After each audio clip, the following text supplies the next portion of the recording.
तड़प तड़प के इस दिल से आह निकलती रही। एक आह उस वक्त निकली थी जब केके ने फिल्म हम दिल दे चुके सनम में ये गाना गाया था, और एक आह आज निकली है जब केके हमें छोड़कर चले गए। कृष्ण कुमार कुन्नत, यही केके का पूरा नाम है इसलिए कह रहा हूं क्योंकि कलाकार कभी मरता नहीं है, अपनी कला से वो हमेशा जिंदा रहता है। कोलकाता में केके लाइव परफॉर्म कर रहे थे, एक कॉन्सर्ट में परफॉर्म कर रहे थे, उसी दौरान हार्ट अटैक आया और 53 साल के केके हमें छोड़कर चले गए। इस खबर ने हैरान कर दिया, गमगीन कर दिया।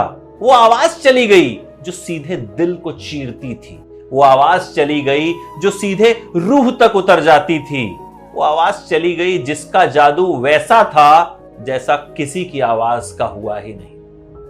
केके की कहानी क्या है? केके सिंगर बने कैसे? 23 अगस्त 1968 को केके दिल्ली में पैदा हुए। जी हां, दिल्ली के लड़के थे केके। केके के पेरेंट्स मलयाली थे। दिल्ली के माउंट सेंट मैरी स्कूल से केके ने अपनी स्कूलिंग पूरी की। इसके बाद दिल्ली के किरोड़ीमल कॉलेज से कॉमर्स में ग्रेजुएशन की। केके किशोर कुमार और आर.डी. बर्मन से बड़े प्रभावित थे। किशोर कुमार की गायकी, आर.डी. बर्मन का संगीत केके पर बड़ा गहरा असर डालता था। लेकिन बॉलीवुड में सिंगर बनना जो है ना, वो इतना आसान नहीं होता।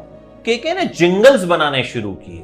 बॉलीवुड में आने से पहले केके ने 3500 जिंगल्स बनाए। जी हां, उसके बाद केके ने मुंबई का रुख किया। 1999 में इंडियन क्रिकेट टीम जब वर्ल्ड कप खेलने जा रही थी तो केके ने इंडियन टीम के लिए गाना गाया, जोश ऑफ इंडिया, और इस गाने ने टीम इंडिया में खूब जोश भरा। आपको बता दूं कि कॉलेज से ग्रेजुएशन करने के बाद 6-8 महीने केके ने सेल्समैन की नौकरी भी की।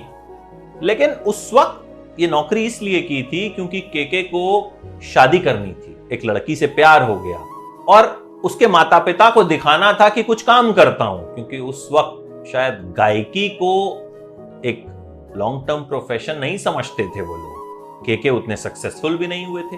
लेकिन 6-8 महीने नौकरी करने के बाद ही केके को लग गया कि भाई ये मेरा कप ऑफ टी नहीं है, मैं इसके लिए थोड़ा ही पैदा हुआ हूं, मैं तो दिलों पर राज करने के लिए पैदा हुआ, मैं तो अपनी आवाज को लोगों के दिलों तक पहुंचाने के लिए पैदा हुआ। फिर जिंगल्स बनाए और फिर बॉलीवुड में आना हुआ। 1994 में केके ने अपनी एक डेमो टेप बनाई, यानी अपने गाने रिकॉर्ड किए और उसे दे दिया लुइस बैंक्स, रंजीत बरोट और लेस्ली लुइस को।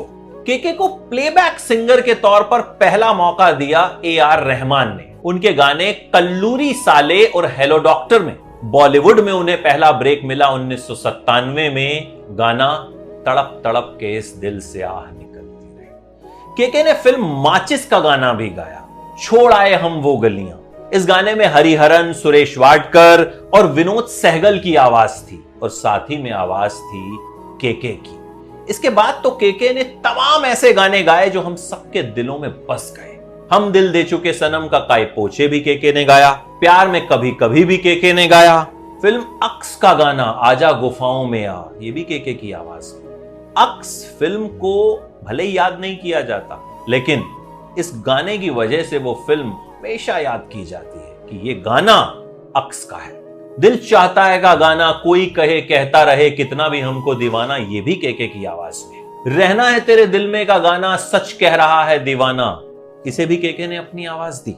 देवदास का गाना डोला रे डोला भी केके ने गाया और ये गाना भी खूब पॉपुलर हुआ। साथिया का गाना ओ हमदम सुनियो रे, कौन भूल सकता है, ये गाना जबरदस्त हिट रहा था।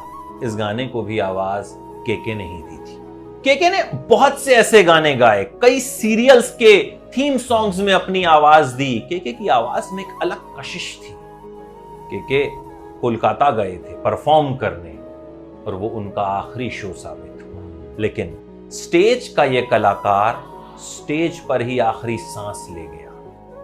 उन लोगों के सामने जो केके के फन के दीवाने थे, उन लोगों के सामने जो केके की एक झलक के लिए पागल थे, उन लोगों के सामने जिन्होंने केके को केके बनाया। और मुझे लगता है कि शायद भगवान भी केके को इसी अंदाज में अपने पास बुलाना चाहते होंगे कि जिसका जन्म म्यूजिक के लिए हुआ, उसे म्यूजिक के बीच से ही अपने पास बुलाइए। हमारी तरफ से केके को भावभीनी श्रद्धांजलि।